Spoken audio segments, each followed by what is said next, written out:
Hi friends, welcome to our channel Swarna's Entertainment. வாங்க secret டிராமாவோட final part பார்க்கலாம். Last பார்ட்ல hero என்னால Jiang இல்லாம வாழவே முடியாது, நான் அவ கூட தான் இருக்க போறேன் அப்படின்னு ஹீரோயின் கிட்ட சொன்னா, அவனோட ஃபேமிலி கிட்ட சொன்னா. ஹீரோயினும் அவனோட காதல புரிஞ்சுட்டு அவன் கூட இருக்க சம்மதிச்சா. ஆனா இது ஹீரோவோட ஃபேமிலிக்கும் பிடிக்கல, தோகனுக்கும் சோஃபிக்கும் கூட பிடிக்கல. தோகனுக்கு ஏன் பிடிக்காம போச்சுன்னா, ஹீரோ பக்கத்துல இருந்து அவன் தனக்கு எதிராக செயல்படுவான்னு நினைக்கிறான். சோஃபிக்கு எப்படியாச்சும் ஹீரோ அடைஞ்சே தீரணும்னு ஆத்திரம், ஆவேசம், வெறி, கோபம், ஆற்றாமை, அழுகுன்னு எல்லாமே அவகிட்ட இருக்கு. அதெல்லாம் பார்க்கவும் இந்த தோகன் இருந்துட்டு, நான் உனக்காகவும் எனக்காகவும் அவங்கள பிரிச்சே தீர்வேன்னு சபதம் எல்லாம் எடுத்திருப்பான். இந்த பாட்டோட ஸ்டார்டிங்ல சோஃபி தோகன் கிட்ட ஏதாச்சும் பண்ணுங்க, நீங்க பண்ற செயல கே குரூப்பே ஆட்டம் காணணும், சேர்மனை கொண்டு போய் திரும்ப ஹாஸ்பிட்டல சேர்க்கிற அளவுக்கு ஆகணும். மினியோக்கு என்னதான் அவங்க அப்பா மேல வெறுப்பா காட்டினாலும் அவனால அவரை விட முடியாது, அவங்க அப்பாவால இந்த கே குரூப்பை விட முடியாது. சோ அவனோட காதலை விடணும்னா கே குரூப் சரியணும் அப்படின்னு வில்லத்தனமா பேசிட்டு இருக்கா.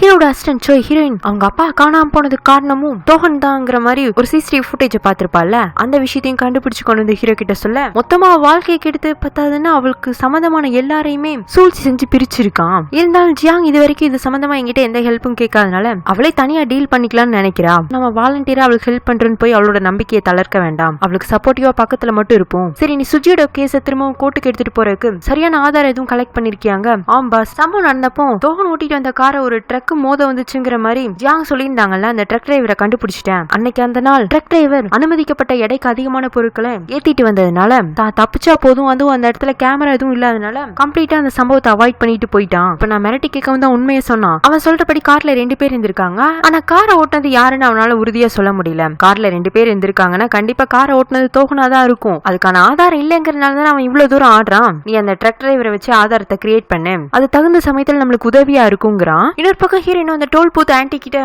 சிசிடிவி ஃபுட்டேஜ் கேட்டு இருந்திருப்பால, அவளுக்கு கிடைச்சிருது. அதுபடி பார்த்தா சியோல்ல இருந்து ஹீரோயின் அப்பாவை தோகன் கூட்டிட்டு போயிருக்கான். ஆனா 1 மணி நேரம் கழிச்சு அதே பாதையில ரிட்டர்ன் வரும்போது அவன் கூட அப்பா இல்ல. சோ ஹீரோயின் அது சம்பந்தமான போட்டோஸ் எல்லாம் எடுத்துட்டு போய், எங்க அப்பா எங்க கொண்டு போய் விட்ட, அவர் சாகணும்னு தான் விட்டியா இல்ல தொல்லை விட்டா போதுன்னு அவரை விட்டுட்டு வந்தியான்னு இவ அவங்க கிட்ட கொஸ்டின் பண்ண. அதுவும் அப்போ தோகனை சுத்தி நிறைய பேர் இருப்பாங்க, இருந்தாலும் ஹீரோயின் தைரியமா அவனை கொஸ்டின் பண்ணவும் இவனா கோபத்தை கண்ட்ரோல் பண்ணிட்டு இருக்கான். லிப்ட்ல வேற வந்துட்டு இருப்பாங்களா, சோ லிப்ட் ஓபன் ஆகும். ஹீரோயினை தரன்னு ஒரு ஓரமா கூட்டு வந்து, உனக்கு என்ன பைத்தியம் பிடிச்சிருச்சாங்க, இவன் அந்த ஆதாரத்தெல்லாம் எடுத்து காட்டவும், இதை வச்செல்லாம் என்ன ஒண்ணுமே நீ பண்ண முடியாது அப்படின்னு அதை கீழே தூக்கி போட்டு, நான் இன்னொன்னு வச்சிருக்கேன் பாக்குறியான்னு ஒரு 2 பக்கம் பேப்பர் கொடுத்து, உன் சம்பந்தமான எல்லா இன்ஃபர்மேஷனையும் சேர்மன் கலெக்ட் பண்ணிட்டு வர சொன்னாரு.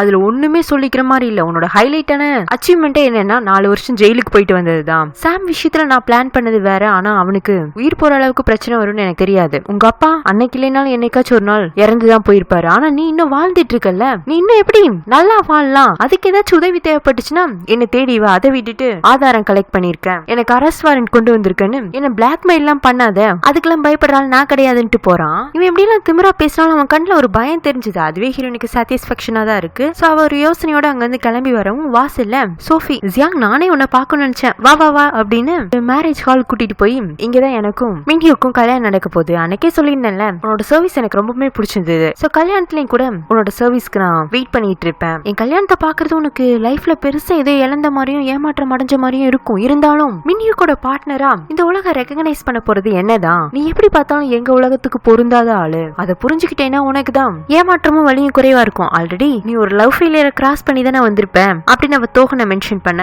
அதுக்கு ஹீரோயின் சிரிச்சிட்டு, தோகன் என்னை விட்டுட்டு போனதை பத்தி நான் ஃபீல் பண்ணவே இல்ல, நான் ஏன் அவரை விட்டுட்டு போகணும்னு முன்னவே முடிவெடுக்கலங்கிறதுலதான் இது வரைக்கும் எனக்கு வருத்தம் இருந்திருக்கு, அதை தான் நான் உங்களுக்கும் சொல்றேன். நம்ம தேடிட்டு இருக்க அன்பு அந்த பக்கத்துல இருந்து கிடைக்காதுன்னு தெரியறப்போ விலகி வந்துறதுதான் நல்லது, இல்ல நான் முடிவுல காயப்பட போறது நீங்க தான் அப்படின்னு அவ சொல்லி முடிக்க முன்னாடியே சோஃபி ஹீரோயின் ரயன் ஒன்னு விட்டுட்டு, எனக்கு அட்வைஸ் பண்ற தகுதி எல்லாம் உனக்கு இல்லங்க. அதுக்கும் ஹீரோயின் சிரிச்சிட்டு பொறுமையாவே, நான் இப்ப உங்கள்ட்ட அடி வாங்கியிருக்கேன்ல, அதுக்காக வச்சு நான் இன்னொன்னு சொல்லணும்னு விரும்புறேன், இந்த கல்யாணங்கிற பேச்சு எடுக்கும் போதெல்லாம் உங்க கண்ணுல சந்தோஷமே இல்ல, அதுல வலி மட்டும்தான் தெரியுது, வேணா நீங்க கண்ணாடி முன்னாடி நின்னு பாருங்களேன் அப்படின்னு ஹீரோயின் திரும்ப திரும்ப சொல்ல விரும்புறது என்னன்னா, சோஃபி ஆரம்பத்துல இருந்தே ஹீரோ கிட்ட சொல்லிருப்பாள்ல அப்சஷன்ங்கிற ஒரு வார்த்தை, அதுக்கு நீங்க ரொம்ப பொருத்தமா இருக்கீங்கன்னு மண்டையில உரைக்கிற மாதிரி சொல்லிடுறா. அன்னைக்கு நைட்டு ஹீரோயின் குடோனுக்கு திரும்பவும் அங்க வாசலே ஹீரோ நிக்கிறான். எதுவும் பிரச்சனையான்னு கேட்க அவ எதுவும் இல்லன்னு சிரிச்சுட்டு, உங்களுக்கு எதுவும் ப்ராப்ளம்ஸான்னு கேட்க நிறைய இருக்கு, ஆனா உன்னை பார்க்கவும் இப்ப எல்லாத்தையும் மறந்துட்டேன், வாக்கிங் போலாம் ஜியான்னு கேட்க ஹீரோயினும் சரின்னு சொல்லிட்டு அவன் கூட அப்படியே பக்கத்துல உள்ள பார்க்ல நடந்துட்டு இருக்கா. ஜியாங் ரொம்ப குளிரா இருக்குல்ல, இது தெரியாம நான் உன்னை வாக்கிங் வேற கூப்பிட்டுட்டேன், வேணா என்னோட கோட்டை போட்டுக்கிறியான்னு சொல்லிட்டு அவன் கழட்ட போவானா, வேண்டாம் வேண்டாம் உங்களுக்கும் தானே குளிர் அடிக்கும், நீங்க கோட்டை போட்டுக்கோங்கன்னு இவன் அவனை கழட்ட விட மாட்டேங்கிறா. நான் ரொம்ப நாளைக்கு முன்னாடி ஸ்கை ரெசார்ட்ல பார்ட் டைம் ஜாப் வேலை பார்த்திருக்கேன், என்னால இதை விடவே அதிகமா குளிர் தாங்க முடியும் அப்படின்னு அவ சிரிக்க, இவனு சிரிச்சுட்டு, அப்ப நான் என்னதான் பண்றதுங்க, நீங்க எதுவும் பண்ண வேண்டாம், ஆனா இந்த குளிருக்கு அப்படின்னு சொல்லிட்டு அவனோட கைய பிடிச்சிட்டு, இப்படி நடந்தா கரெக்டா இருக்கும்னு அவன் நடக்க ஆரம்பிக்க இவனும் சிரிச்சுட்டே அவ கூட நடக்க ஆரம்பிச்சிடறான். கொஞ்ச தூரம் நடந்ததுக்கு அப்புறமா ஹீரோயின் 2 பேருக்கும் ஸ்வீட் காஃபி வாங்கிட்டு வரா. நான் தான் சொல்லியிருக்கேன்ல எனக்கு ஸ்வீட் பிடிக்காதுன்னு. ஜியாங் பரவாயில்ல குளிர் நேரத்துல ஸ்வீட் காஃபி குடிச்சா நல்லா இருக்கும்னு சொல்ல இவனு குடிச்சிட்டே உனக்கா ஸ்வீட் காஃபி எல்லாம் குடிச்சிருக்கேன், பதிலுக்கு நீ கூட ஏதாச்சும் பண்ணலாம், இந்த ஷோல்டர் பாரு சும்மாதான் இருக்கு சாஞ்சுக்கிறியான்னு கேட்க அவ வந்துட்டு தேங்க்ஸ்ங்கிறா. எதுக்கு? என்னோட லைஃப்ல நீங்க வந்ததுக்கு அப்படின்ட்டு உன்னை அவன் தோல்ல சாஞ்சுக்க ஹீரோவா அவ தலைமையில சாஞ்சுக்கிறான். அவங்க 2 பேரும் குடிச்சிட்டு இந்த ஸ்வீட் காஃபியை விட இந்த சீன் ரொம்ப ஸ்வீட்டா இருந்துச்சுங்க. ஹீரோ ஹீரோயின் வாக்கிங் போன சமயத்துல ஹீரோ கூட வந்து சோய் சும்மா தானே இருந்திருப்பான். அவனை குடனுக்குள்ள கூப்பிட்டு வச்சு ஜெல்லா பென்னி மேரி 3 பேரும் பேச்சு கொடுக்க ஆரம்பிச்சிருப்பாங்க. அவன் அளந்து அளவா பேசுற ஆளு இப்போ ரொம்ப அமைதியா தான் இருக்கான். சோ கடைசியா ஸ்டேல என்ன கேக்குறாங்கன்னா, ரொம்ப நேரமா நாங்க பேசுறத கேட்டுட்டு இருந்தியே, எங்க 3 பேர்ல ஒரு பொண்ணு பிடிச்சிருக்குன்னு சொல்லணும்னா அது யார சொல்லுவாங்க? மேரி வந்துட்டு நீங்க 2 பேரும் ஆன்டி, நான் ஒருத்தி தான் பொண்ணு, என்னதான் சொல்லணும்னு அவ ஜோயோட அட்டென்ஷனை தான் பக்கமா திருப்ப பார்க்க அவனா யோசிச்சுட்டே தான் இருக்கான். ஆனா பதில் சொல்ல மாட்டேங்கிறான். அதுக்குள்ள ஹீரோ ஹீரோயினும் ரிட்டர்ன் ஆயிடுறாங்களா. ஸ்டெல்லா வந்துட்டு நீங்க 2 பேரும் கொஞ்சம் லேட்டா வந்திருந்திருக்கலாம்ல, சே ஒரு அருமையான லவ் ஸ்டோரி நாங்க இங்க டெவலப் பண்ணிருப்போம், மிஸ் ஆயிடுச்சுங்க, ஏன் என்னாச்சு அப்படின்னு கேட்கவும் ஸ்டெல்லா நடந்ததெல்லாம் சொல்லவும் ஹீரோ இப்ப சோய பார்க்க சோய் இருந்துட்டு இந்த 3 பேத்துல அப்படின்ட்டு பென்னிய கை காட்டி இவங்க ஹேரை ஸ்ட்ரைட்டன் பண்ணாங்கன்னா ரொம்ப அழகா இருப்பாங்கிறான். மேரிக்கெல்லாம் மனசே உடைஞ்சிருது. பென்னிய லைட்டா வைக்கப்பட ஆரம்பிச்சிடறாங்க. ஏன்னா அமைதியா இருந்த ஒரு பையன் திடீர்னு அழகா இருக்குன்னு தன்னை சொல்லுவான் அப்படிங்கறத அவங்களும் எதிர்பார்க்கல, சுத்தி இருந்தவங்களும் எதிர்பார்க்கல. நெக்ஸ்ட் இந்த லாயருக்கும் ஹீரோட அப்பா கிட்ட ரொம்ப சீரியஸா ஒரு விஷயத்தை டிஸ்கஸ் பண்ணிட்டு இருக்காரு. கே குரூப் பெரிய கம்பெனி தான், அந்த கம்பெனிக்கும் பொலிட்டீஷியனுக்கும் கூட தொடர்பு இருக்கு. யார் நினைச்சாலும் கம்பெனியை ஒரே நாள்ல இழுத்து மூட முடியாதான். இருந்தாலும் பெரிய பெரிய கம்பெனி எல்லாம் நேர்மையான பாதையில பெரிய கம்பெனி ஆயிருக்க முடியாது. அங்கேயும் நிறைய தில்லாலங்கடி வேலைகள் நடந்திருக்கும். ஆனா அதெல்லாமே தில்லாலங்கடி இல்ல அப்படின்னு காட்டுறதுக்கான வேலையை தான் லீகல் டீம் பண்ணுவாங்க. அதுல ஏதோ 1 2 3 விஷயத்த தோகன் லீக் பண்ணி விட்டுருக்கானாட்டிருக்கு. சோ இப்போ ஒரு பிரச்சனை அரைஸ் ஆயிருக்கு. ஹீரோட அப்பா டென்ஷனா என்ன பண்ண போறேன்னு கேட்க, சேர்மன் கம்பெனிக்கு எதுவும் பிரச்சனைனா அது என்ன தாண்டி தான் வரணும், அதாவது ஜெயிலுக்கு போற நிலைமைனாலும் வரலாம், அதுக்கு தான் பொறுப்பேத்துட்டு போய்க்கிறேங்கிற மாதிரி தான் இந்த லாயர் கிம் சொல்றாரு. இவங்க பேசுற இந்த பெரிய பெரிய பிசினஸ் விஷயம் எல்லாம் பக்கத்திலேயே உட்காந்து கேட்டுட்டு இருந்த ஹீரோட தங்கச்சி லியாக்கு புரியலைனாலும் கடைசியா லாயர் கிம் ஜெயிலுக்குனாலும் போக வேண்டிய நிலைமை வரும்னு தெரிய வர லியாக்கு மனசொடைஞ்சு போயிடுது. அவ அப்படியே அங்கிருந்து சோகமா எழுந்து போயிடுறா. அடுத்து லாயர் கிம் இதே விஷயத்த வந்து ஹீரோ கிட்டையும் டிஸ்கஸ் பண்றாரு. எனக்கு என்னமோ எல்லாத்துக்கும் காரணம் தோகனும் சோஃபியும் தான் தோணுது. ஒருவேளை நான் ஜெயிலுக்கு போயிட்டாலும் சேர்மனையும் கே குரூப்பையும் பாத்துக்க வேண்டியது உன்னோட பொறுப்பு. ப்ளீஸ் தயவு செஞ்சு அவசரப்பட்டு எந்த முடிவும் எடுக்காம யோசிச்சு எடு. ஏன்னா இந்த கே குரூப் உங்க அப்பாவோடது தானா, இந்த கம்பெனியை நம்பி லட்சக்கணக்கான தொழிலாளர்கள் இருக்காங்க. நீ எடுக்க போற முடிவு தான் எத்தனையோ பேரோட வாழ்க்கையை முடிவு பண்ண போதுன்னு அவர் ரொம்ப சீரியஸா அட்வைஸ் பண்ணிட்டு இருக்காரு. இந்த டிஸ்கஷன்லாம் ரெஸ்டாரண்ட்ல வச்சுதான் போயிட்டு இருக்கும். ஹீரோயினும் இதெல்லாம் கேட்டுறா. அவளுக்கு ஹீரோ கூட இருக்க பிடிச்சிருக்கு, அவனை லவ் பண்றாதான். ஆனா அவளோட சுயநலம் அவனையும் அவன் குடும்பத்தையும் அவன் கம்பெனியை சார்ந்து இருக்கிற போறவங்களையும் இவ்வளவு தூரம் கஷ்டப்படுத்துதுன்னா ஒருவேளை நம்ம விலகி இருக்கதான் நல்லதுன்னு அவங்க வந்து விலகி போக பார்க்க அதுக்குள்ள ஹீரோ கான்வர்சேஷனை முடிச்சுட்டு அவளுக்கு ஆப்போசிட்ல வந்து நின்னு என்னாச்சு உன் ஃபேஸ் ஒரு மாதிரி இருக்கு, அவ ஒண்ணு இல்லைன்னு சிரிக்க பார்க்க நீ அங்க ரொம்ப நேரமா நின்னு நாங்க என்ன பேசிட்டு இருக்கோங்கிறத கேட்டத நான் பாத்துட்டேன். கே குரூப்ப ஒரே நாள்ல யாராலையும் கீழே தள்ளி விட்டு போயிட முடியாது. நீ என் பக்கத்திலேயே ஏற்கனவே ப்ராமிஸ் பண்ணி கொடுத்துருக்க, அதை மறந்துடாத. இப்ப நான் போட்டுமான்னு கேட்க அவளும் சரின்னு தலையாட்ட சிரிச்சுட்டே என்ன போன் சொன்னேன்னா நல்லா இருக்கும்னு சொல்லவும் ஹீரோனும் சிரிக்க ட்ரை பண்ணுவான். ஆனா சிரிப்பு வரல.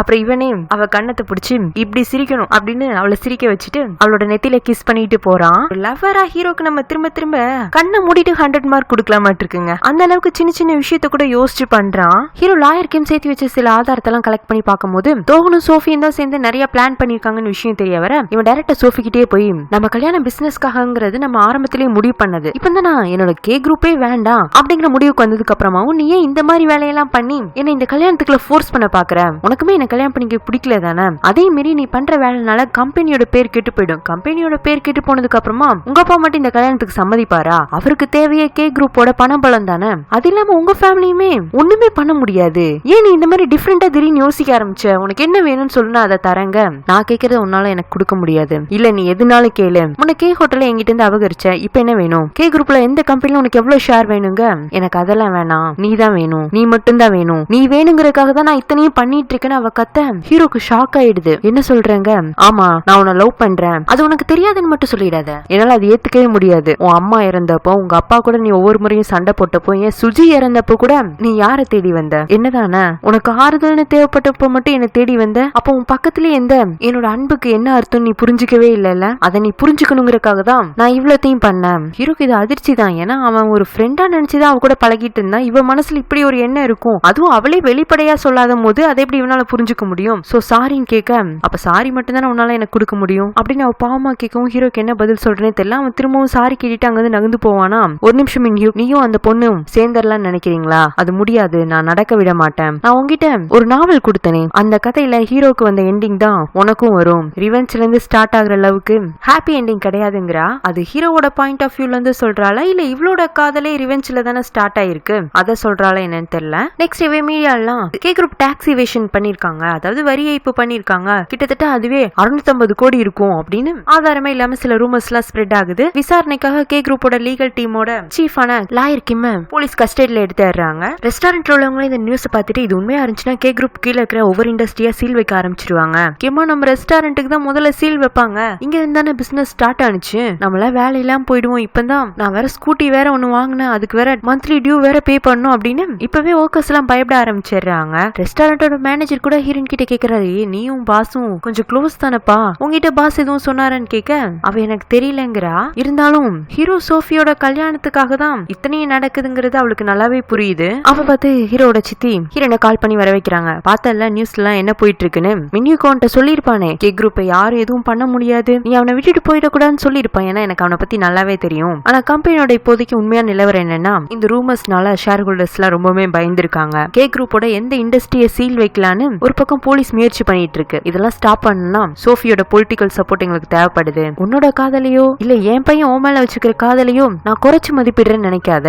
ஆனா காதல்னால கம்பெனிய செயல்பட வைக்க முடியாது, காசு பணம் இருந்தாதான் முடியும். உனக்கு எவ்வளவு அமௌண்ட் வேணும்னு கேட்க சாரி மேடம், நான் பாசா போன்னு என்ன சொல்ற வரைக்கும் நான் அவர் வீட்டு போக மாட்டேன்னு அவருக்கு சத்தியம் பண்ணி கொடுத்துருக்காங்க. அவங்களா சிரிச்சுட்டு என் பையன் தான் முட்டாள் நினைச்சேன், நீ அவனை விட பெரிய முட்டாள், பரவாயில்ல நீ பாத்துட்டே இரு, அவன் எவ்வளவு தூரம் கஷ்டப்படுறான்னு நீ புரிஞ்சுக்கும் போது நீயா அவனை விட்டுட்டு போயிடுவேன்ட்டு போறாங்க.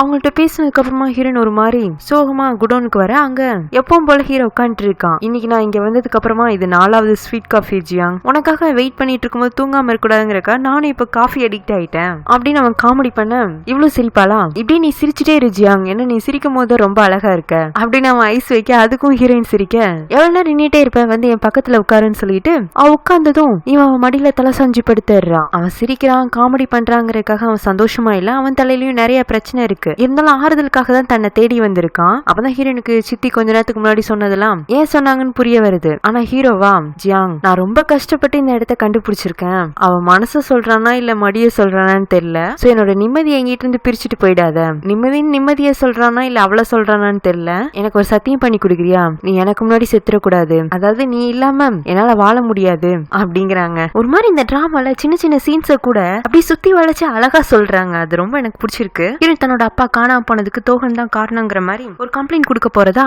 சில ஆதாரங்களோட அவன் வீட்டுக்கு ஒரு என்வலப் அனுப்பிச்சு வைக்க அது தோகனோட அப்பா கையில கிடைக்குது. அவர் படிச்சு பார்த்துட்டு இதெல்லாம் உண்மையான தோகன்ட்ட கேட்க இல்லப்பா அவளுக்கு அவங்க அப்பா இறந்து போனதுல இருந்து பைத்தியம் பிடிச்சிருச்சு, இது நான் அன்னைக்கு அவங்க அப்பாவை கண்டுபிடிக்க போனப்போ கிடைச்ச ஏதோ 2-3 CCTV போட்டோஸ் வச்சுட்டு ஏதோ நான் தான் அவங்க அப்பாவை கொலை பண்ணிட்டேங்கிற ரேஞ்சுக்கு அவ என்ன மிரட்டிட்டு இருக்கா. என்னடா ஏதோ சாதாரணமா பேசுற, நான் எதுக்கும் ஜியாங் கிட்ட போய் விசாரிச்சுட்டு வரேன்னு அவர் கிளம்ப போக அப்ப எங்கேயும் போக வேண்டாம் நானே அவகிட்ட பேசிக்கிறேன்னு அவன் அவரை கத்தி விட்டு ஹீரோன் தேடி வந்துடுறான். உனக்கு ஒரு தடவை சொன்னா புரியாதா, இந்த ஆதாரங்களை எல்லாம் வச்சு என்ன எதுவுமே பண்ண முடியாது, அதை நான் முதல்ல கோர்ட்ல ப்ரொடியூஸ் பண்ணி பாக்குறேன், அது செல்லுபடி ஆகுதா என்னங்கறத அவங்க விசாரிச்சு சொல்லட்டும், அங்கேயும் முடியலன்னா மீடியாக்கு எடுத்துட்டு போவேன், உனக்கு தண்டனை வாங்கி கொடுக்க முடியலனாலும் அட்லீஸ்ட் நீ இந்த காரியத்தை பண்ணிருக்கேன்னு 4 பேத்துக்கு தெரிய வச்சு என்னால வைக்க முடியும்லன்னு ஹீரோயின் தைரியமா பேசவும் இதெல்லாம் நீ எதுக்கு பண்ற, நான் பண்ணது தப்புன்னு எனக்கு புரிய வைக்கணும் தானே, சரி எனக்கு புரிஞ்சிருச்சு, நான் உங்க அப்பாவை கொண்டு போய் எங்கேயோ இறக்கி விட்டுட்டு வந்தது தப்புதான், என்ன மன்னிச்சிருன்னு அவன் காலில் விழுகிறான். ஒன்னும் ஃபீல் பண்ணி விழுந்த மாதிரி இல்ல, அப்போதைக்கு ஏதோ பிரச்சனையை சமாளிக்கணும் தான் விழுந்த மாதிரி இருந்துச்சு. அப்ப அங்க பென்னி வந்துடுறாங்க. நானும் என்னடா ரோட்ல ஒரு நாய் ரொம்ப நேரமா குலைச்சிட்டு இருக்கே, குலைச்சிட்டு போயிடுன்னு பார்த்தா போக மாட்டேங்குதுன்னு அவங்க ஒரு வாளி தண்ணி எடுத்து அவன் மேல ஊத்தி விட்டுறாங்க. பெருத்த அவமானங்க அவனுக்கு. Next day morning Sophie hero தேடி வந்துடுறா. உங்க அப்பா பழையபடி உடம்பு சரியில்லாம வீட்லயே ரகசியமா ட்ரீட்மெண்ட் எடுத்துட்டு இருக்கதா கேள்விப்பட்டேன், அதான் என்னோட வருங்கால மாமனாரை பாத்துட்டு போலான்னு வந்தேன். சோஃபி நீ அன்னைக்கு பேசினதெல்லாம் நான் நல்லா யோசிச்சு பார்த்தேன், நான் ஒரு முட்டாள் தான், உன்னை நான் அவ்வளவு தூரம் காயப்படுத்தி இருக்க கூடாது, உன்னோட ஃபீலிங்ஸ் என்னன்னு நான் தெரிஞ்சுக்காம போனதை நினைச்சு ரொம்பவே வருத்தப்படுறேன் சாரின்னு சொல்ல இந்த சாரி ரொம்ப காலம் கடந்து கேட்கப்பட்டது, எனக்கு தேவை சாரி கிடையாது, நீ என்ன கல்யாணம் பண்ணிக்கணும், நான் அப்படி உன்னை கல்யாணம் பண்ணிக்கிட்ட நீயும் சந்தோஷமா இருக்க முடியாது நானும் சந்தோஷமா இருக்க முடியாது, அதேதான் நீ எப்படி என் காதல புரிஞ்சுக்காம போனதுனால நான் வேதனைப்பட்டனும் அதே மாதிரி என்ன கல்யாணம் பண்ணிக்கிட்டு நீ வேதனைப்பட போறத நான் பக்கத்துல இருந்து பாக்கணும், கடைசி வரைக்கும் நீ ஆசைப்படுறது நடக்காது நான் ஆசைப்படுறதா நடக்கும்னு அவ அரமண்டல்தனமா பேசிட்டு இருக்க. அப்ப அங்க தோகன் வந்துறான். இவன் எதுக்குடா இங்க வந்தான்னு பார்த்தா அவன் ஒரு 10 ஃபைல டேபிள் மேல தூக்கி போட்டு இப்ப கம்பெனில நடந்த வரி ஏய்ப்புக்கெல்லாம் காரணம் லாயர் கிம் தான் பொறுப்பேத்துட்டு அவர் ஜெயிலுக்கு போயிருக்காருல, அவரை ஜெயில இருந்து ரிலீஸ் பண்ற வேலைய போர்ட் ஆஃப் டைரக்டர்ஸ் எல்லாம் என்கிட்ட தான் கொடுத்திருந்தாங்க, அப்படி நான் விசாரிக்க ஆரம்பிக்கவும் தான் கம்பெனில நடந்த எல்லா ஃப்ராடுத்தனத்துக்கும் காரணம் காரணம் நீயும் உங்க அப்பாவுங்கிற உண்மை தெரிய வந்துச்சு. இத கோர்ட்ல ப்ரொடியூஸ் பண்ணனா உங்க நம்பிக்கைக்குரிய லாயர் வெளியில வந்துருவாரு. நீங்க 2 பேரும் ஜெயில இருக்க வேண்டியதான். என்ன மிரட்டறியா? எங்க 2 பேரையும் ஜெயில வைக்கிற அளவுக்கு இந்த 10 ஃபைல்ல இருக்கிற 10 பேஜ் உதவாதுன்னு ஹீரோ சொல்ல, மேபி நீங்க ஜெயிலுக்கு போகாம இருக்கலாம், ஆனா விசாரணைக்காக கோர்ட்டுப்படி ஏறி இறங்க தானே செய்யணும். அதுல ஏற்கனவே நொந்து போயிருக்கிற உங்க அப்பா இன்னும் சீரியஸ் ஆயிடுவாரு. ஏன் நடக்க முடியாம வீல் சேர்ல தான் விசாரணைக்கு வந்துட்டு போக வேண்டியிருக்கும். இருந்தாலும் as a K group legal ஆபீசரா உன்னையும் உங்க அப்பாவையும் என்னால மட்டும்தான் காப்பாற்ற முடியும். பதிலுக்கு நீ என்ன பண்றனா அப்படின்னு அவன் ஒரு கேப் விட சோஃபி எழுந்துச்சு என்னை கல்யாணம் பண்ணிக்கணுங்கிறா. இந்த தோகன் பேச ஆரம்பிச்சதுல இருந்து போன்ல யாருக்கோ கால் பண்ணி ஆன் பண்ணி வச்ச மாதிரி இருக்கு. யாருக்குன்னா அந்த பக்கம் ஹீரோயினுக்கு. அவ சில டாக்குமெண்ட்ஸ் எல்லாம் எடுத்துட்டு லீகல் ஆபீஸ்ல தோகனுக்கு கம்ப்ளைண்ட் கொடுக்கறதுக்காக போயிட்டு இருந்திருப்பா. அவளை பாதிலேயே ஸ்டாப் பண்ணுங்கிறதுக்காக தான் ஹீரோ கூட இவன் பேசுற கான்வர்சேஷனை ஹீரோயின் கேட்கற மாதிரி பண்ணியிருந்திருப்பான். அப்புறம் கடைசியா ஹீரோயின் லைன்ல தான் இருக்கலாம் செக் பண்ணிட்டு, நீ என்ன முடிவு பண்ண போற? உன் லவரை காப்பாத்தனா நான் அவன் பக்கத்துல இருக்கணும். அதாவது அவ அங்க போய் ஏதாச்சும் கம்ப்ளைண்ட் ஃபைல் பண்ணா இவன் மேல கெட்ட பேர் வந்து இவன் ஜெயிலுக்கு போற நிலைமை ஆயிடும். அப்புறம் அவன் லவரை காப்பாத்த முடியாது அப்படிங்கிற மாதிரி இவன் சொல்ல வர ஹீரோக்கு நல்லாவே புரியுது இவன் வேற ஏதோ ஒரு டபுள் கேமும் விளையாடிட்டு இருக்கானு. அதனால இவன் உடனே ஹீரோயின் கால் பண்றான். ஹீரோட கால் லிஸ்ட்ல வரவும் ஹீரோயின் தோகனோட காலை கட் பண்ணி விட்டு ஹீரோட கால் அட்டென்ட் பண்ண, ஜியாங் நீ என்ன பண்ணிட்டு இருக்கங்கிறது எனக்கு நல்லா தெரியும். நீ எனக்காக நீ செய்யணும்னு நினைக்கிற காரியத்தை ஸ்டாப் பண்ணிடாத. இவங்கள மிரட்டுற மாதிரி என்ன ஒரே நாள்ல யாராலையும் குழி தோண்டி பொழைச்சிட முடியாது. கே குரூப் உருவாகிறதுக்கு 50 வருஷம் ஆயிருக்கு. சோ அதை இழுத்து முன்ன இன்னும் 5 வருஷமாச்சும் ஆகும். நீ இப்ப பண்ணணும்னு நினைக்கிற காரியத்தை நீ பண்ணாம போனேன்னா தான் நான் வருத்தப்படுவேன். உனக்கு என் மேல நம்பிக்கை இருக்குல்லங்க?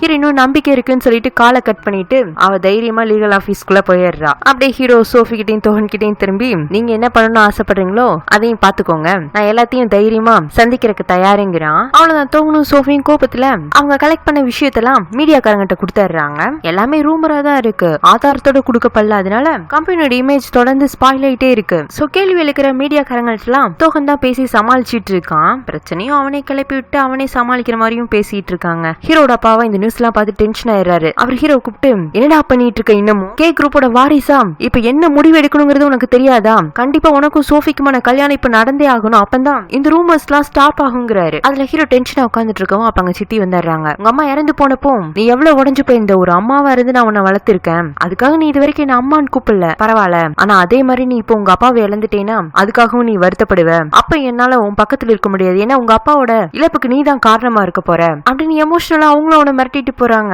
ஹீரோயின் தோகன் மேல ஒரு கம்ப்ளைண்ட் ரெஜிஸ்டர் பண்ணிருப்பால, அதுக்கான விசாரணை நாளைக்கு 2 பேரும் வந்து அவங்களோட ஸ்டேட்மெண்ட்டை கொடுக்குறாங்க. தோகன் இப்பவும் என்ன சொல்றான்னா, ஆமா நான் அன்னைக்கு அவரை கண்டுபிடிச்சேன்.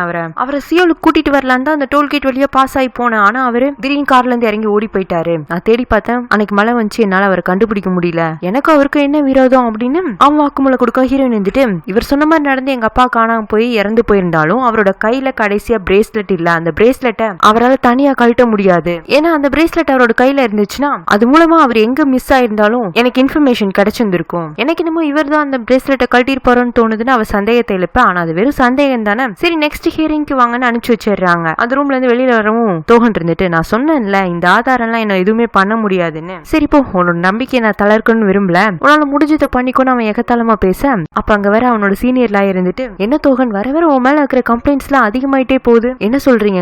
மின்யூக் கூட இப்பதான் 2 கேஸ் உன் மேல கொடுத்துட்டு போறான். வேறனே அவங்க கம்பெனியோட பேரை டேமேஜ் பண்றதுக்காக கம்பெனி பத்தின தப்பான இன்ஃபர்மேஷன் எல்லாம் நீ தான் ஸ்ப்ரெட் பண்ணி விட்டதாவும், அது போக கம்பெனில இருந்து நிறைய பணம் களவாடி இருக்கதாவும் 2 கேஸ் வந்திருக்கு. கேஸ் நான் தான் எடுத்திருக்கேன். இனிமே அடிக்கடி சந்திப்போங்கிறாரு. அவருக்கு தோகனோட ஹிட் அண்ட் ரன் கேஸும் தெரியும்ல, அதனால வேணும்னே அவனை கலாய்ச்சி விடுறாரு. அதுல தோகன் கொஞ்சம் டென்ஷன் ஆகி ஹீரோ சந்திக்க வந்துடுறான். என்ன என் மேல கம்ப்ளைண்ட் கொடுத்திருக்கியாமா? சுஜோட ஆக்சிடென்ட் நடந்தப்போ ஒரு ட்ரக் எங்களை கிராஸ் பண்ணிச்சு. அந்த ட்ரக் டிரைவரை தேடி பிடிச்சி எனக்கு எதிராக ஆதாரம்லாம் ரெக்கார்ட் பண்ணிக்கதா கேள்விப்பட்டேன். இப்ப நானே வாக்குமூலம் கொடுக்குறேன், வேணா ரெக்கார்ட் பண்ணிக்கோ. அன்னைக்கு காரை ஓட்டுனது நான் தான் உன் லவரை இடிச்சு தள்ளினேன். உயிருக்கு போராடிட்டு இருக்கும்போது நான் தான் காப்பாத்தாம போனேன். நான் பண்ணது தப்புன்னு எனக்கு அப்பவே தெரியும். நான் ஜெயிலுக்கு போறேன்னு தான் சொன்னேன். ஆனா ஜியாங் தான் இல்ல நான் போறேன் அப்படின்னு பிடிவாதம் பண்ணி ஜெயிலுக்கு போனா.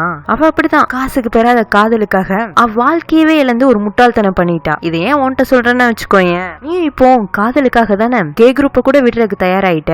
ஆனா அவ ஒண்ணு விட்டுட்டு போயிடுவா. ஏன் தெரியுமா? நீ எவ்வளவு தூரம் கஷ்டப்படுறையோ அந்த கஷ்டத்துல அவளால பக்கத்துல இருந்து பாத்துட்டு இருக்க முடியாது. பதிலுக்கு அவ அவளவளே வருத்திக்குவாளை தவிர்த்து உன் கூட இருந்து உன்னை கஷ்டப்படுத்துன்னு நினைக்க மாட்டா. அவனு பிரிஞ்சு போயிடுவா. அதுவே எனக்கான வெற்றி தான். கடைசியில உனக்கும் சோஃபிக்குமான கல்யாணம் தான் நடக்கும். கங்க்ராச்சுலேஷனுங்க தோகன். இதெல்லாம் நீ வாக்கு மூலமா கொடுக்கலினாலும் நீ எப்படிப்பட்டவன்னு எனக்கு நல்லாவே தெரியும். இருந்தாலும் உனக்குள்ள ஒரு நல்லவன் இருப்பான் நான் நம்புறேன். ஏன்னா என்னோட ஜியாங் ஒரு காலத்துல உன்னை லவ் பண்ணி இருந்திருக்கா. இன்னொன்னு சொல்லணும், இது வரைக்கும் நீ உன் லைஃப்ல நீ எதை இழந்தங்கிறத ரியலைஸ் பண்ணவே இல்ல. உன்னை பார்த்தா பாவமா இருக்குங்கிறான். நம்ம ஹீரோனோட லவ் அவன் மிஸ் பண்ணதான் சொல்றான். செம செருப்படி தோகனுக்கு. இன்னும் இன்னொரு பக்கம் ஹீரோட அப்பா அவ்வளவு உடம்பு சரியில்லாத நிலைமையிலும் இனிமே நான் ட்ரீட்மெண்ட் எடுத்துக்க விரும்பலன்னு ஹாஸ்பிட்டல் இருந்து டிஸ்சார்ஜ் ஆகிறதுக்கு ட்ரை பண்றாரு. ஹீரோ அவரை போய் தடுக்க போக, போடா அந்த சைடு, நீ ஒரு சுயநலவாதி, உனக்கு உன்னோட சந்தோஷம் தானே முக்கியம், என்னோட 50 வருஷம் உழைப்பு உனக்கு ஒண்ணுமே இல்ல இல்லங்க. அப்பா சாரிப்பான்னு சொல்ல, டே காதல்லாம் சும்மாடா, நான் உங்க அம்மாவை ஒரு காலத்துல எவ்வளவு லவ் பண்ணேன்னு தெரியுமா, இப்போ உன் காதலி ஒரு ரெஸ்டாரண்ட்ல வேலை செஞ்சுட்டு இருக்கால, அந்த ரெஸ்டாரண்ட்ட உங்க அம்மாக்காக தான் நான் முதல்ல ஓபன் பண்ணேன். அப்ப அவ முகத்துல அவ்வளவு சந்தோஷம் இருந்துச்சு. அதே மாதிரி சந்தோஷத்தை அவளுக்கு நிறைய கொடுக்கணுங்கிறதுக்காக நான் அடுத்தடுத்த பிசினஸ் ஆரம்பிக்க கொஞ்ச நாள் அவளோட சந்தோஷம் காணாம போயிருச்சு. முதல்ல எது என்னோட காதலா பார்த்தாலும் அதையே அவளோட சாபமா பார்க்க ஆரம்பிச்சிட்டா. காதல் எப்பவுமே அப்படிதான், ஆரம்பத்துல நல்லா இருக்கும், போக போக புளிச்சு போயிடும்டா. இப்போதைக்கு உங்க அம்மாவோட நினைவா எங்கிட்ட இருக்கிற அந்த ரெஸ்டாரண்ட் மட்டும் தான், அதை காப்பாத்துறது கூட உன் கையில தான் இருக்குங்கிறாரு. சோ எல்லாரும் சேர்ந்து நம்ம ஹீரோ ஒரு குழப்பத்திலேயே வச்சிருக்காங்க. அப்போ ஹீரோயின் கிட்ட இருந்து அவனுக்கு கால் வருது. நான் நாளைக்கு உங்களை ஒரு இடத்துக்கு கூட்டிட்டு போகணும், என் கூட வரீங்களான்னு கேட்க, அவனும் சரின்னு சொல்லிட்டு அவ கூட வரான். எங்க வந்திருப்பாங்கன்னா அவளோட அப்பா அம்மாவோட சமாதிக்கு. மீன் எங்க அப்பா இறந்தப்போ நான் அவர் பக்கத்துல இல்ல, ஏன் தெரியுமா, நான் எடுத்த ஒரு முட்டாள்தனமான முடிவு, என் காதலுக்காக அப்படின்னு நினைச்சிட்டு நான் கண்மூடித்தனமா அவசரப்பட்டு எடுத்த ஒரு முடிவுக்காக இன்னி வரைக்கும் வருத்தப்படுறேன். ஒருவேளை அன்னைக்கு நான் ஒரு சரியான முடிவு எடுத்திருந்தேன்னா எங்க அப்பா கூட நான் இருந்திருப்பேன், அவர் நல்லா கவனிச்சுட்டு இருந்திருப்பேன், அவரும் என் கூட இருந்திருப்பாரு. ஆனா அது எல்லாமே நடக்காம போயிடுச்சு. இதையே இப்ப உங்கள்கிட்ட சொல்றேன்னு நினைக்கிறீங்கல்ல, நான் இப்போ எப்படி என் வாழ்க்கையை ரெக்ரெட்டோட வாழ்ந்துட்டு இருக்கணும், அதே மாதிரி நீங்களும் வாழக்கூடாதுன்னு தான். சோ என்னை விட்டு போயிடுங்கன்னு இவ சொல்ல வருவாளா, அதுக்குன்னு ஹீரோ ஸ்டாப் பண்ணி, வேண்டாம் நீ என்ன சொல்ல வரேன்னு எனக்கு புரியுதுங்கிறான். ஹீரோயின் வந்து அவன் கையை பிடிச்சிட்டு, நீங்க எவ்வளவு பெரிய பிரச்சனையில இருக்கீங்கன்னு எனக்கு நல்லாவே தெரியும், ஆனா அது எதையும் என்கிட்ட சொல்ல மாட்டீங்க, அதுவும் எனக்கு நல்லா தெரியும். ஆனா நான் ஒன்னும் முட்டாள் கிடையாது, என் பக்கத்துல இருக்க ஒருத்தர் எவ்வளவு கஷ்டத்துல இருக்காருன்னு என்னால புரிஞ்சுக்க முடியுதுங்க. அப்புறம் என்னை விட்டுட்டு போகணும் முடிவு பண்ணு அவன் கையை உதறி விடவும், நீங்க கே குரூப்போட வாரிசு, உங்களை நம்பி 1,00,000 பேர் இருக்காங்க, நீங்க என்ன செலக்ட் பண்ணணும்னு நினைச்சீங்கன்னா உங்க அப்பா, உங்க கம்பெனி, உங்களை நம்பி இருக்கிறவங்க எல்லாருமே பாதிக்கப்படுவாங்க. நான் ஒன்னும் மகான் கிடையாது, நான் அவங்களுக்காக வாழல, எனக்கு தேவை நீ என் பக்கத்துல இருக்கிறது மட்டும்தாங்க. உங்களை கஷ்டப்படுத்திட்டு என்னால உங்க பக்கத்துல இருக்க முடியாது, வேணா என் லைஃப்ல ஒரு நாள் உங்களுக்கு தரேன், யோசிச்சு சொல்லுங்கிறா. இவ பேசினது கேட்கவும் ஹீரோ அங்க இருந்து கோபத்துல கிளம்பிடுறான். ஆனா ஏ குரூப்காக அவன் ஏதாச்சும் பண்ணணும்னா இப்போதைக்கு சோஃபியை கல்யாணம் பண்ணுங்கிறது தான். சோ நல்லா யோசிச்சுட்டு திரும்பவும் ஹீரோனை தேடியே போறான். ஜியாங் இன்னைக்கு நான் உன் பக்கத்துல இருக்கட்டுமாங்க, இன்னைக்கு ஒரு நாள் ஃபுல்லானா நான் கண்டிப்பா உங்க கூட இருக்கேன் அப்படின்ட்டு அவளும் உடனே அவங்க கூட கிளம்பிடுறா. முதல்ல எங்க போறாங்க, கோயிலுக்கு போலான்னு சொல்லிட்டு ஒரு புத்தா கோயிலுக்கு வரா. அங்க புத்தா டவர் முன்னாடி நின்று சின்சியரா ஏதோ ஒரு விஷ் வச்சுட்டு இருக்கா. ஹீரோக்கு கடவுள் மேல நம்பிக்கை இல்லையாட்டு இருக்கான். அவன் ரொம்ப நேரமா அவளை வேடிக்கை பார்த்துட்டு இருந்துட்டு, என்ன வேணுங்க, அது சீக்ரெட்டுங்கிறா. அடுத்த 2 பேரும் புதுசா கல்யாணமானவங்க மாதிரி மார்க்கெட்டுக்கு போய் ஒவ்வொரு பொருளா பார்த்து பேரம் பேசி வாங்கிட்டு வராங்க. எங்கேயோ ரொம்ப தூரமா இருக்கிற ஹீரோவோட ஒரு பிரைவேட் ஹவுஸ்ல அவங்க வாங்கிட்டு வந்த பொருளை வச்சு சமைச்சு ரசிச்சு சாப்பிட்டுட்டு இருக்காங்க. ஹீரோ வந்துட்டு, இந்த நாள் அப்படியே முடியாம நீண்டுட்டே போனா நல்லா இருக்கும்லங்க, நல்லா தான் இருக்கும், ஆனா அது ரொம்ப பேராசல்ல அப்படின்னு அவ ஹீரோவோட கையை பிடிச்சிட்டு அந்த வீட்டோட டெரஸ்ல வந்து நிக்கிறாங்க. 2 பேரும் மாத்தி ஒருத்தரோட பிரசன்ஸை ஃபீல் பண்ணிட்டு அமைதியாவே நின்னுட்டு இருக்காங்க. அப்ப ஹீரோயின் தான், நம்ம கிளம்புறதுக்கான நேரம் வந்துருச்சுன்னு நினைக்கிறேன், நான் முதல்ல போட்டுமா இல்ல நீங்க முதல்ல போறீங்களான்னு கேக்குறா. என்ஜியாங்க அவ்வளவு சீக்கிரம் உன்னால திரும்பி போயிட முடியுமா, ஏன்னா நம்ம இந்த இடத்துக்கு வரக்கு ரொம்ப நாள் ஆயிருக்கு, எல்லாத்தையும் விட்டுட்டு உடனே போசனா எப்படி போக முடியுங்க. அதுக்கு ஹீரோயினா சிரிச்சுட்டு, உங்களை பார்த்தாலும் பாவமா தான் இருக்கு, வேணா நாளைக்கு காலையில வரைக்கும் இன்னைக்கு ஒரு நாள் எண்ணிட்டிக்கலாமா, அதாவது இன்னைக்கு நைட் அவன் கூட ஸ்டே பண்ணிக்கிறேன்னு அவ சுத்தி வளைச்சு சொல்ல வர ஹீரோ புரிஞ்சுட்டு உடனே அவளை கிஸ் பண்ண ஆரம்பிச்சிடுறான். பதிலுக்கு அவளும் கிஸ் பண்ண அப்படியே கிஸ் பண்ணிட்டே இருந்தவங்க பெட்ரூமுக்கு வந்துடுறாங்க. அவளை கிஸ் பண்ணிட்டு இருக்க ஹீரோ அவ ஷோல்டர் உள்ள தழும்பு ஞாபகம் வரவும் அவளோட ஷர்ட் பட்டன் கழட்டிட்டு அந்த தழும்பு பார்க்க ஆரம்பிப்பானா. ஹீரோயின் வேற பக்கமா மூஞ்சியை திருப்பிக்கிறான். ஆனா ஹீரோவோட முகத்துல அருவருப்போ பரிதாபமோ தெரியல, அவன் அந்த தழும்ப வித்தியாசமாவே பார்க்கல, அவன் அவளை கிஸ் பண்றதே அந்த தழும்பு மேலதான். அதாவது பார்க் சொன்ன மாதிரி ஹீரோயின் டிஃபெக்டட் ப்ராடக்ட் இல்ல, நம்ம ஹீரோ பொறுத்த வரைக்கும் அவன் விரும்பினது அவளோட பரிபூர்ணமான அப்பழுக்கு இல்லாத அவளோட மனசுதான். மனசு எல்லாம் முடிஞ்சதும் ஹீரோயின் ஹீரோ மேல சாஞ்சிட்டே தூக்குடாங்கிறதுக்காக உத்தரிங் ஹைட்ஸ் நாவலதான் ரீட் பண்ணிட்டு இருக்காங்க. அவ ரீட் பண்ணிட்டு இருக்கும் போதே பாதிலேயே ஸ்டாப் பண்ணி, மீதி நீங்க நாளைக்கு படிச்சுக்கோங்க, ஏன் ஏன்னா இன்னும் கொஞ்ச நேரம் தான் இருக்கு நான் உங்களை விட்டு போறதுக்கு, சோ நான் உங்களோட அருகாமைய ஃபீல் பண்ணு இவ அவன் மேலேயே சாஞ்சி படுத்துக்க அப்படியே 2 பேரும் தூங்கிடுறாங்க. அடுத்த நாள் காலையில ஹீரோ கண்ணு முழிக்கும் போது ஹீரோயின் அவன் பக்கத்துல இல்ல. அவன் நேற்றுக்கு படிச்சு முடிச்சு ஸ்டாப் பண்ண புக்கு மட்டும் தான் இருக்கு, அதை எடுத்து இவன் மீதி உள்ள 2-3 பேஜஸையும் படிக்கிறான். அந்த நாவலோட எண்டிங் அதுல ஹெத்கிளிஃப் கடைசி வரைக்கும் தான் கேத்ரின் லவ் பண்ணாம என்னன்னு தெரியாம அவளை கஷ்டப்படுத்திட்டு இருந்திருப்பான்ல, அவ இறந்ததுக்கு அப்புறமா தான், அதாவது அவனை விட்டு பிரிஞ்சதுக்கு அப்புறமா தான் தனக்கு அவன் மேல கோபமோ வெறுப்போ இல்ல, தனக்கு முழுக்க அவன் மேல இருந்தது காதல் தான். அந்த காதலை எப்படி சொல்றேன்னு தெரியாம நான் என்னையும் கஷ்டப்படுத்தி அவளையும் கஷ்டப்படுத்திருக்கேன், நான் மத்தவங்கள இருந்து வித்தியாசமானவன் இல்ல, நானும் அன்புக்கு ஏங்கி இருந்த ஒருத்தன் தான், ஆனா அந்த அன்பை எப்படி குடுக்கன்னு தெரியாம என்ன நானே கெடுத்துக்கிட்டேன் அப்படிங்கிற மாதிரி ஹெத்கிளிஃப் உணர்ற மாதிரி அந்த ஸ்டோரிய முடிச்சிருந்திருப்பாங்க. அதை படிச்சு முடிக்கவும் இப்ப அவனுக்கு என்ன ரியலைஸ் ஆகுதுன்னா, எனக்குள்ளேயும் காதல் இருந்திருக்கு, அது என்னை விட்டு ஒவ்வொரு முறையும் பிரியும் போதுதான் நான் அவ்வளவு பெயின்ஃபுல்லா இருந்திருக்கேன்னு அவன் அழுக ஆரம்பிக்க, இன்னொரு பக்கம் ஹீரோயினும், நான் ஒரு முறை காதல்னால ஏமாந்தப்போ எனக்கு காதலே வேண்டாம்னு நினைச்சேன், ஆனா அன்பை எதிர்பார்க்காம ஒரு மனுஷன் இந்த உலகத்துல வாழ முடியாது, அந்த அன்பு எனக்கு கிடைச்சப்போ அதை ஒரு நாள் ஏத்துட்டு நான் வாழ்ந்துட்டேன், இது போதும் அப்படிங்கிற மாதிரி அவ அவளோட இடத்துக்கே ரிட்டர்ன் ஆயிடுறான். பென்னி வந்துட்டு உனக்கு ரொம்ப பசிக்குது, நான் சாப்பாடு எடுத்துட்டு வரட்டுமாங்க? ஏன் பென்னி, நான் திரும்ப ஒரு டைம் காதல்ல முட்டாள்தனமான முடிவு எடுக்கல, இந்த முறை நான் சரியான முடிவு தானே எடுத்திருக்கேன். அப்புறமே ஏன் எனக்கு ரொம்ப மனசு வலிக்குதுன்னு அவளும் அழுகுறா. அவ்வளவுதான். அதுல இருந்து சில நாட்களுக்கு பிறகு ஹீரோக்கும் சோஃபிக்குமான கல்யாணத்துக்கான ஏற்பாடுலாம் நடக்குது. ஆனா ஹீரோ அந்த கல்யாண ஹாலுக்கு வருவானா வரமாட்டானாங்கிறது சோஃபிக்கு கடைசி செகண்ட் வரைக்கும் சந்தேகம் தான். ஒரு கட்டத்துல அவ டென்ஷன் ஆகி அவன் இனிமே வரமாட்டான்னு அங்குள்ள பொருட்களை எல்லாம் உடைக்க ஆரம்பிக்கவும் ஹீரோ கரெக்டா வந்துடுறான். அப்புறம் என்ன, ரெண்டு பேரும் சந்தோஷமா கல்யாணம் பண்ண மாதிரி போட்டோஸ் எல்லாம் போஸ்ட் கொடுக்குறாங்க. கல்யாணம் முடிஞ்சது அவங்களுக்கான ஃபர்ஸ்ட் நைட்டை கே குரூப்போட ஹோட்டல்ல தான் அரேஞ்ச் பண்ணிருப்பாங்க. ஹீரோ வந்துட்டு சோஃபி கிட்ட, இன்னைக்கு நடந்த இந்த கல்யாணத்தினால எனக்கு எந்த ஃபன்னும் கிடைக்கல, நீ எப்படி ஃபீல் பண்ணாங்க?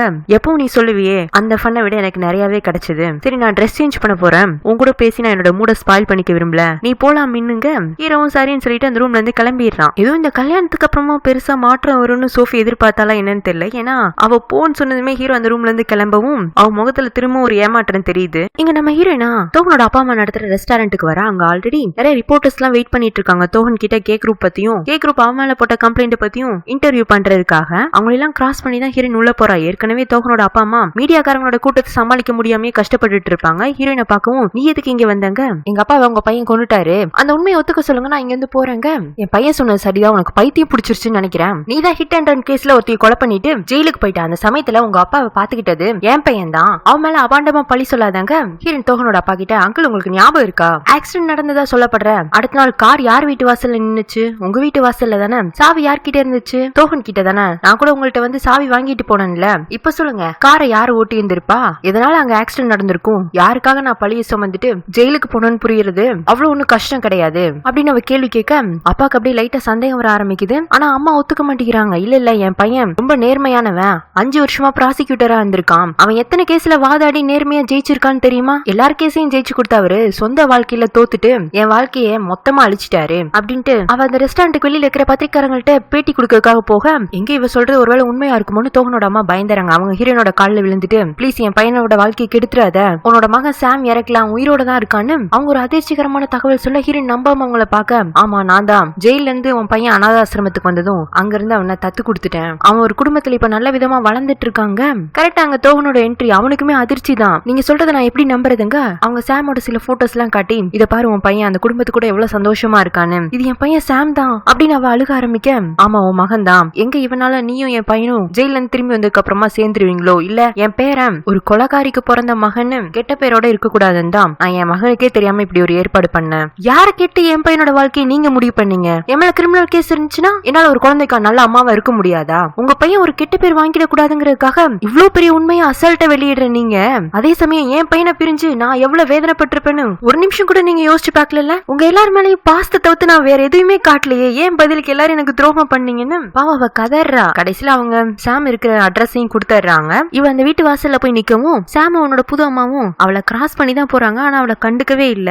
என் பையன்னு இவ அந்த பையன் பின்னாடியே ஓடி போய் அவனை கட்டி பிடிச்சுக்க, அந்த பையன் இவளை பார்த்து பயந்து அழுக ஆரம்பிக்க, அதுக்குன்னா யாருங்க நீங்க, ஏன் என் பையனை பயம் கொடுத்துறீங்கன்னு ஹீரோனை பிடிச்சி தள்ளி விட்டுட்டு சாம கூட்டிட்டு போயிடுறாங்க. தோகனும் சாம பாக்கணுங்கிறதுக்காக வந்திருப்பானாட்டுக்கு. கீழே விழுந்து கிடக்கிற ஹீரோனை தூக்கி விடவும் ஹீரோன் ட்ரையின் அவன் கண்ணத்துல விட்டுட்டு, பாரு உன்னாலையும் உன் குடும்பத்தாலையும் நான் என் குழந்தையவே இழந்துட்டு நிக்கிறேன், என் குழந்தை என்ன பார்த்து பயப்படுதுடா, அவன் எனக்கு தெரியாது. என்ன தெரியாது? குழந்தைய எங்கிட்ட இருந்து பிரிக்க மட்டும் தெரிஞ்சது இல்ல, அந்த குழந்தை உயிரோடு இருக்கா என்னன்னு கூட விசாரிக்க முடியல உன்னால. அதுலயும் உன் வீட்டுக்குள்ளேயே உங்க அம்மா இருந்துட்டு தான் இத்தனையும் பண்ணிருக்காங்க. அப்ப நீ அவனை நம்ம குழந்தையவே நினைக்கல, நீங்க எல்லாம் மனுஷங்களே இல்லங்கிறா. அப்புறம் ஹீரோ நடந்ததெல்லாம் வந்து அவளோட ஃப்ரெண்ட்ஸ் கிட்ட ஷேர் பண்ண அவங்களாம் கொந்தளிச்சிடறாங்க. அந்த தோகனோட அம்மாவை சும்மா விடக்கூடாது, உன் பையன் செத்ததா ஃபோர்ஜரி டாக்குமெண்ட் எல்லாம் ரெடி பண்ணி உனக்கே தெரியாம அவனை தத்து கொடுத்திருக்காங்க, நம்ம அவங்க மேல போலீஸ் கம்ப்ளைண்ட் கொடுக்கலான்னு அவங்க போலீஸ் கம்ப்ளைண்ட் கொடுக்க அடுத்த நாளே போலீஸ் தோகனோட அம்மாவை அரெஸ்ட் பண்ணிட்டு போயிடுறாங்க. சாமோட புது அம்மா ஹீரோனை தேடி வந்து, ப்ளீஸ் என் பையனை என்கிட்ட இருந்து பிரிச்சிடாதீங்க, அவன் ஏன் பையன், அவன் என்கிட்ட தான் இருக்குன்னு ஹீரோயின் சொல்லவும், உங்க பையன் தான், நான் இல்லன்னு சொல்ல, ஆனா அவன் இப்ப போய் நீங்க அம்மான்னு சொன்னா அவனால ஏத்துக்க முடியாது, கொஞ்ச நாள் ஆகட்டும் நானே அவனுக்கு உண்மையை புரிய வைக்கிறேங்க, அதையே இப்ப சொல்ல முடியாது, அவன் என் பையன் தானே, நான் அம்மான்னு சொன்னா அவன் ஏத்துட்டு தானே ஆகணும், உங்களுக்கு சொல்ற கஷ்டமா இருந்துச்சுன்னா நானே என் பையன் கிட்ட சொல்றேன், அவனோட அம்மா நான்னு ஹீரோயின் உறுதியா சொல்லவும் அவங்க கால்ல விழுந்துடுறாங்க. தயவு செஞ்சு என் குழந்தை என்கிட்ட இருந்து பிரிச்சிடாதீங்க, என்னால அவன் இல்லாம இருக்க முடியாதுங்கிறத விட அவனால் நான் இல்லாம இருக்க முடியாது, கொஞ்சம் பொறுமையா இருங்க, நானே உங்களை அவங்க கிட்ட பேச வைக்கிறேன் அப்படின்ட்டு அவங்களே ஒரு 2-3 நாள் கழிச்சு ஹீரோயினை வீட்டுக்கு வர வைக்கிறாங்க. அங்க சாம்க்குன்னு தனியா ரூம் எல்லாம் கொடுத்திருக்காங்க. அவனை அவங்க வேறையாவே பாக்கல, அவங்களோட குழந்தையா தான் வளர்த்துறாங்கிறது அவங்க அவனுக்காக பார்த்து பார்த்து பண்ணிருக்க எல்லா விஷயங்களுமே ஹீரோயினுக்கு புரியுது. அவங்க ஃபேமிலி போட்டோல தோகனோட அம்மாவும் கூட இருக்காங்க. அவங்க என்ன சொல்லி இந்த பையனை இவங்களுக்கு தத்து கொடுத்தாங்கன்னு தெரியல, அந்த அம்மாவை மட்டும் அவங்க ஃபேமிலி போட்டோல அலோவ் பண்ணிருக்காங்க. உன்ன அவளோட பையனுக்காக அவன் அந்த ஸ்டார்ஸ் மூன்லாம் போட்ட பெட்ஷீட் வச்சிருந்திருப்பான்ல, இப்ப அந்த இடத்துல அவனுக்கு அனிமல்ஸ்னா ரொம்ப பிடிக்குமாட்டு இருக்கு, அது போட்ட ஒரு பெட்ஷீட் இருக்கு. இவ அந்த பெட்ஷீட்டை பத்தி கேட்கவும் அவங்க அதை எடுத்துட்டு வந்து, உன்னை என் பையன் இங்க வந்த புதுசுல இந்த பெட்ஷீட் இல்லாம தூங்கவே மாட்டான், இப்ப அப்படி கிடையாதுங்கிறாங்க. அதாவது நீங்க இல்லாமயே என் பையன் தனியா சமாளிச்சுக்குவாங்கிறாங்களாட்டு இருக்கு. அதுக்குள்ள ஸ்கூல்ல இருந்து சாமும் வந்துடுறானா, அம்மா நான் ஓடி வந்து அவனோட புது அம்மாவை ஹக் பண்ணிட்டு,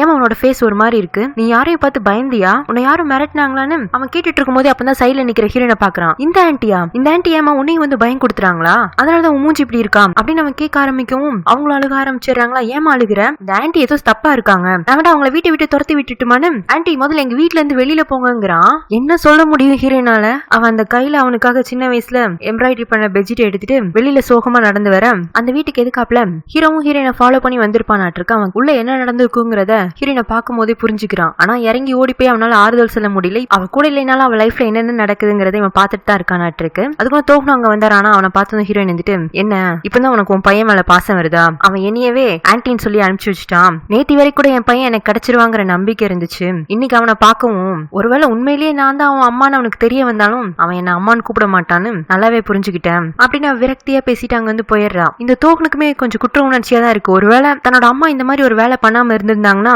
சாமுக்காக வச்சு தான் கொஞ்சம் நல்லவனா வாழ முயற்சி பண்ணியிருந்திருக்கலாமோ அப்படின்னு யோசிக்கிறான். இன்னொரு பக்கம் அவங்க அம்மாவையும் ஜெயில இருந்து எடுக்கிறதுக்கு ட்ரை பண்ணிட்டு தான் இருக்கான். ஹீரோயின் பத்திரமா வீடு வரைக்கும் போறாளா என்னன்னு ஹீரோ செக் பண்ணிட்டு தான் அவன் வீடு திரும்புறான். அப்ப அங்க சோஃபி ஏதோ ஃபைல்ஸ் எல்லாம் பாத்துட்டு இருக்கவும் இவன் அவளுக்கு எதுக்காப்ல போய் நின்னு, இந்த மாதிரி ஃபைல்ஸ் பிசினஸ் எல்லாம் கவனிச்சுக்கிறது உனக்கு சூட் ஆகவே இல்ல, இதை விட நீ உனக்கு பிடிச்ச பெயிண்டிங் பண்ணும் போது ரொம்ப கம்ஃபர்டபுளா இருப்ப, நீயே பழையபடி பெயிண்டிங் பண்ண ஸ்டார்ட் பண்ண கூடாது, விண்ணி வைக்கணுமா, என்னை பத்தி எல்லாம் தெரிஞ்ச மாதிரி பேசாத, எனக்கு உன்னை பார்க்கவே விருப்பம் இல்ல, முதல்ல கிளம்புங்க. இவன் அவளுக்கு ஆப்போசிட்ல போய் உட்காந்து, சோஃபி உனக்கு ஞாபகம் இருக்கா, நமக்குள்ள ஒன்ஸ் அப்பான டைம் ஒரு அழகான ஃப்ரெண்ட்ஷிப் இருந்துச்சு, நீ சொன்னது உண்மைதான், நான் எனக்கு பிரச்சனைங்கிறப்பெல்லாம் உன்னதான் தேடி வந்தேன், அதுக்காக ஹக் பண்ணி ஆறுதல் சொல்ற ஃப்ரெண்ட் நீ கிடையாது, இருந்தாலும் உங்ககிட்ட என் மனசுல உள்ளதெல்லாம் என்னால வெளிப்படையா சொல்ல முடியும், இப்ப பாரு இந்த கல்யாணம் ஆனதுல இருந்து நீ சந்தோஷமாவே இல்ல, உனக்கு நான் ஏதாச்சும் ஆறுதலா பேசலான்னு வந்தா நீ என்ன பக்கத்துல கூட விட மாட்டேங்கிற, இப்படியே கூட லைஃப் லாங் என்னால உன் கூட இருந்துட முடியும், ஆனா நீ சந்தோஷமா இருக்க முடியாது, நான் கஷ்டப்படுறதை விட நீ நிறைய கஷ்டப்படுற, ஏன் நம்மளோட வாழ்க்கையில இந்த கல்யாணங்கிற பகுதியை மட்டும் அழிச்சிட்டு நம்ம பழையபடி ஃப்ரெண்ட்ஸாவே ஆயிடக்கூடாது, போதும் பேசுற நிப்பாட்டுங்க, சொல்லு சோஃபி உனக்குமே இந்த ஃபன் பிடிக்கல தானே, அவசரப்பட்டு தப்பான முடிவு எடுத்துட்டு இருக்கோம் நீ ஃபீல் பண்ணிட்டு தானே இருக்க, அவ இல்லன்னு அழுக ஆரம்பிக்க இவன் ஓடி போய் ஹக் பண்ணிட்டு, சாரி சோஃபி, என்னதான் எனக்கு உன் மேல கோபம் வெறுப்பெல்லாம் இருந்தாலும் நான் இன்னமும் உன்னை என்னோட ஃப்ரெண்டா தான் பாக்குறேன், ஆனா காதல் அது என்னால முடியாது, ப்ளீஸ் என்ன மன்னிச்சிருங்கிறான். ஹீரோ இந்த மாதிரி பேசினதுக்கு அப்புறமா சோஃபி இது ரொம்ப தீவிரமா யோசிக்கிறா. யோசிச்சுட்டு ஹீரோ கிட்ட வந்து ஒரு டாக்குமெண்ட் கொடுக்குறா, இது நம்மளோட டிவோர்ஸ் டாக்குமெண்ட், இது நீ எப்ப வேண்டாலும் கோர்ட்ல அப்ளை பண்ணி நம்ம பெரிய உறுதிப்படுத்திக்கலாம், நான் உன்னை கல்யாணம் பண்ணா